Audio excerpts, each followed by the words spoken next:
Hello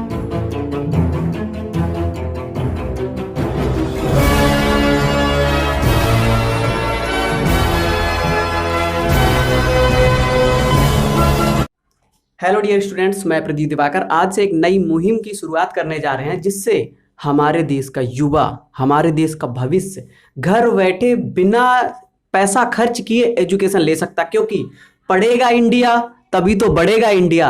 तो इसीलिए मैंने इस चैनल की शुरुआत की है और हम आपको बेसिक से लेकर हाई लेवल तक का एक एक कॉन्सेप्ट क्लियर कराते रहेंगे ताकि आप पढ़ लिख कर किसी अच्छे मुकाम पे पहुंच सकें। तो दोस्तों, आज की वीडियो में हम लोग शुरुआत करेंगे 12th क्लास की 3rd चैप्टर का मैट्रिक्स। तो मैट्रिसेस का यूज जो है कंप्यूटर प्रोग्राम में होता है, सेल्स प्रोजेक्शन में होता है, यानी कि सेल और परचेज करने में भी इसका यूज होता है, कॉस्ट एस्टिमेशन में इसका यूज होता है, analysing the result of any experiment, किसी भी एक्सपेरिमेंट का रिजल्ट एनालाइज करने में इसका यूज होता है, और साथ ही इसका मैनी फिजिकल यानी कि कई फिजिकल एक्टिविटीज में इसका यूज होता है।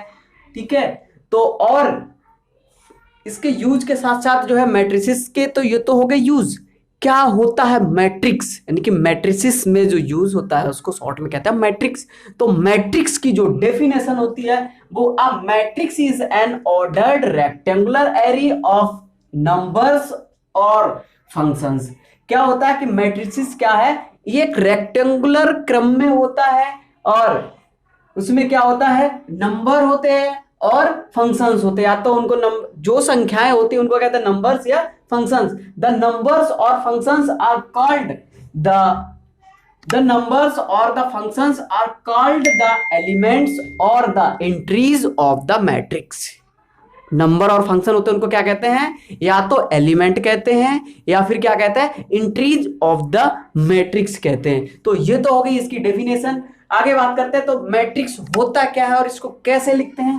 दोस्तों, मैट्रिक्स यूज करने के लिए इस तरह से होता है, जैसे कोई भी चीज है, ये क्या है, एरा, मतलब एक फिक्स रेक्टेंगुलर शेप में जो एंट्री है, जो डेटा कलेक्ट किया उसको क्रमबद्ध तरीके से लिखना मैट्रिक्स होता है। जैसे कि इसको लिखा जाता है ए इक्वल कुछ भी होगा यहाँ पर, A B C D E F, इस तरह से इसको लिखा जाता है। और ये जो लिखने का तरीका है ये रो बाई कॉलम में चलता है, यानी कि रो इस तरह से जो लाइनें होती हैं, ये वाली जो लाइन बन जाएगी आपकी, ये रो बन जाएगी, ये सेकंड रो बन जाएगी, ये थर्ड रो बन जाएगी। और उसके बाद में जो ऊपर से ऐसे आते हैं, क्योंकि जब भी हम लोग मकान बनाते हैं तो साइड में जो ऊपर की तरफ ले जाते हैं, पहले पिलर बनाते हैं ना, तो उनको क्या कहता है, कॉलम भर रहे हैं हम। तो उसी तरह से इसमें भी जो ऊपर की तरफ जा रहे हैं, ये वाला पार्ट जो है ये क्या हो जाएगा, कॉलम हो जाएगा, ये वाला पार्ट कॉलम हो जाएगा। और किसी भी रो को ज्यादा रो बाई कॉलम के तौर पे लिख सकते हैं। जैसे कि यहां पर क्या है, देखिए 3 रो है, रो 1 ये, रो 2 है, ये रो 3 है, और कॉलम क्या है, C1, यानी कि कॉलम को हमने शॉर्ट में C1 लिया, C4 कॉलम, और ये C2। देखिए यहां पर 3 थे, इसको इस सेम में भी लिख ले तो भी रिजल्ट सेम रहेगा, कोई चेंजिंग नहीं आती है। जैसे यहां पर ये था R1, ये पूरी को इधर ले लिया रो 1, ठीक है, 2 की जगह 2, ये 0 इधर आ गया और ये इधर आ गया। तो यहाँ पे क्या चेंजिंग आई, यहाँ पे 3 रो थे और यहाँ पर 3 कॉलम हो गए और रो 2 हो गए। ठीक है, अब बात आती है इसमें order of matrix.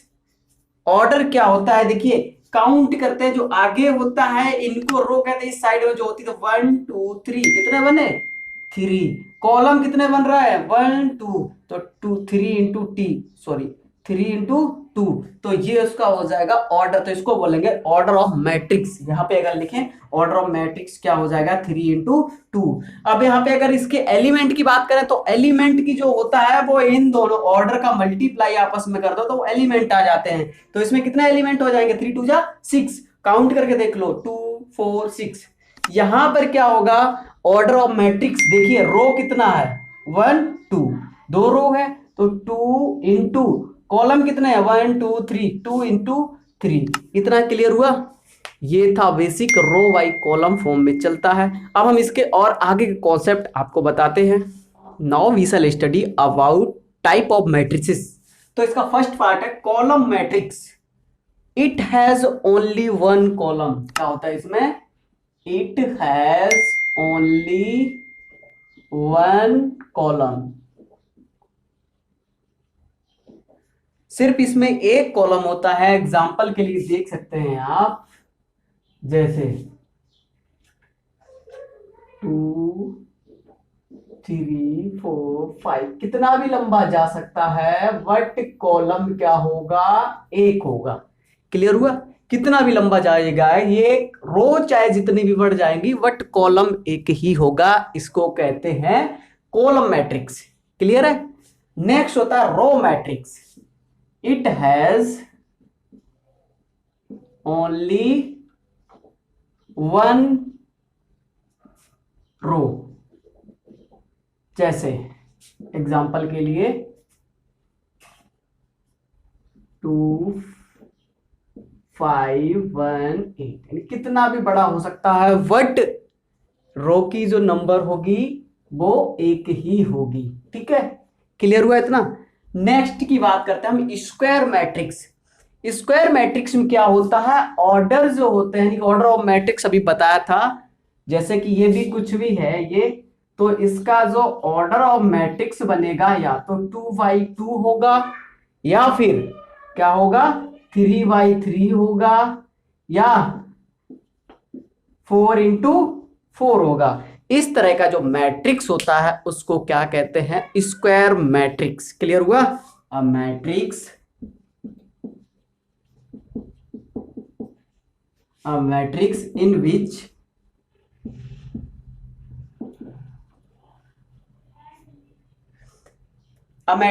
in which the number of columns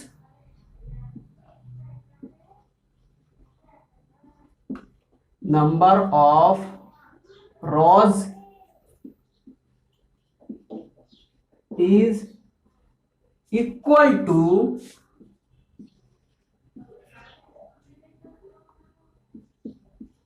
number of columns। Square matrix क्या होता है, a matrix in which number of rose equal number of columns, यानी कि जितने रो होंगे उतने ही कॉलम होंगे। जैसे देख सकते हैं यहां पर A इक्वल 1 0 0 1, या यहां पे कुछ और भी आ सकता है, 2 ले लो, या 1 5 8 3 9 4 और 2 8 7। देखिए यहां पर क्या है, ऑर्डर ऑफ मैट्रिक्स क्या बनेगा, 2 इंटू 2, यहां पर क्या बनेगा 3 इंटू 3, सॉरी 3 इंटू 3। तो इस टाइप के जितने भी मैट्रिक्स होते हैं उनको स्क्वायर मैट्रिक्स कहते हैं। क्लियर हुआ। हाँ तो बच्चों स्क्वायर मैट्रिक्स की बात हो चुकी थी, अब हम बात करते हैं डायगोनल मैट्रिक्स की। देखिए डायगोनल मैट्रिक्स क्या होता है, a square matrix is said to be a diagonal matrix if all its non diagonal elements are zero, यानी कि जो डायगोनल की रेंज पे आते हैं वो जीरो नहीं होने चाहिए, बाकी सारे जीरो हों, तो ऐसे मैट्रिक्स को क्या कहते हैं, डायगोनल मैट्रिक्स कहते हैं। जैसे यहाँ पर देखिए ये डायगोनल बन रहा है,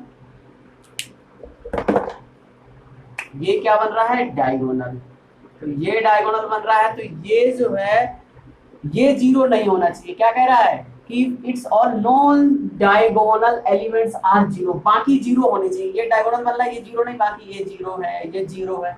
वैसे ही यहाँ पे देख सकते हो, देखिए ये बन रहा है डायगोनल, तो ये जीरो नहीं है, बाकी सारे नॉन डायगोनल एलिमेंट्स आर क्या है, जीरो हैं। तो ऐसे मैट्रिक्स को क्या कहते हैं, डायगोनल मैट्रिक्स कहते हैं। उसके बाद नेक्स्ट आता है स्केलर मैट्रिक्स। स्केलर मैट्रिक्स में क्या होता है कि ऑल डायगोनल मैट्रिक्स में भी स्केलर मैट्रिक्स इफ, इसमें कंडीशन लगी क्या है कि all diagonal elements are equal, diagonal element है वो इक्वल होने चाहिए। जैसे यहाँ पे 1 है तो इस पे भी 1 है, और भी जैसे यहाँ पे -3 सब में बन रहा, एक जैसे अगर बन रहे हैं, एक जैसे अगर हो रहे हैं तो वो बन जाता है स्केलर मैट्रिक्स। अगर एक जैसे नहीं है तो क्या हो जाएगा, डायगोनल मैट्रिक्स। लेकिन नॉन डायगोनल वाले कैसे, जीरो होने चाहिए। अगर वो जीरो नहीं है और फिर भी इक्वल है और ये जीरो नहीं है तो बैक चले जाओ, फिर किस में हो जाएगा, स्क्वायर मैट्रिक्स में। क्लियर हुआ इतना। अब आगे हम बात करते हैं बचे हुए पार्ट की। क्या क्या बचा हुआ है, स्केलर हो गया, डायगोनल हो गया। अब करते हैं बात हम आइडेंटिटी मैट्रिक्स की। स्केलर मैट्रिक्स आप पढ़ चुके हैं, डायगोनल मैट्रिक्स आप पढ़ चुके हैं, स्क्वायर मैट्रिक्स आप पढ़ चुके हैं। बचा हुआ आपका आइडेंटिटी मैट्रिक्स। देखिए आइडेंटिटी मैट्रिक्स क्या है, स्केलर मैट्रिक्स की तरह ही है। इसमें क्या होना चाहिए कि जो डायगोनल बन रहा है वो 1 1 होने चाहिए और नॉन डायगोनल जो एलिमेंट है वो 0 होने चाहिए। बस इतनी कंडीशन है इसमें। जैसे इसका लेते हैं डायरेक्ट, हम इसमें एग्जांपल ले रहे हैं। आइडेंटिटी मैट्रिक्स में क्या बनेगा, 1 0 0 1। क्लियर है आइडेंटिटी मैट्रिक्स। और आगे जा रहे हैं तो 1 0 0 0 1 0 0 0 1 ऐसे कॉमा। और आगे जाना है तो 1 0 0, ठीक है, 0 1 0 1, सॉरी 0, थर्ड में 0 0 1 0, फोर्थ में 0 0 0 1। इसमें क्या है कि ऑर्डर, यानी कि ऑर्डर जो है वो सेम रहेगा। जो ये है 2/2 रहेगा, ये भी 3/3 रहेगा और ये भी 4/4 रहेगा। कि नंबर ऑफ एलिमेंट जितने भी रोज हैं उतने ही कॉलम होने चाहिए। पहली ये कंडीशन है। दूसरी कंडीशन इसमें क्या है, आइडेंटिटी। आइडेंटिटी मतलब 1, तो एक एक होना चाहिए और डायगोनल में एक बनना चाहिए। इतना क्लियर हो रहा है आपका सभी का बेसिक, ठीक है। यहाँ पे भी बन रहा है ये वाला, सॉरी ये वाला। तो ये क्या है आपका डायगोनल 1 बन रहा है। तो इस टाइप के मैट्रिक्स को क्या कहते हैं, आइडेंटिटी मैट्रिक्स। इतना क्लियर हुआ।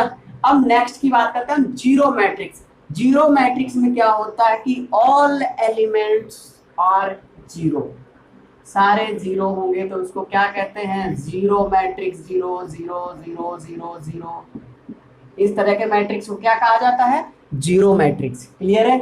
इक्वल मैट्रिक्स, इक्वल मैट्रिक्स में एक कंडीशन है कि सेम होने चाहिए, जैसे 2 3 1 5, ठीक है। तो इसका जो इक्वल मैट्रिक्स होगा वो होगा सेम SI 2 3 1 5।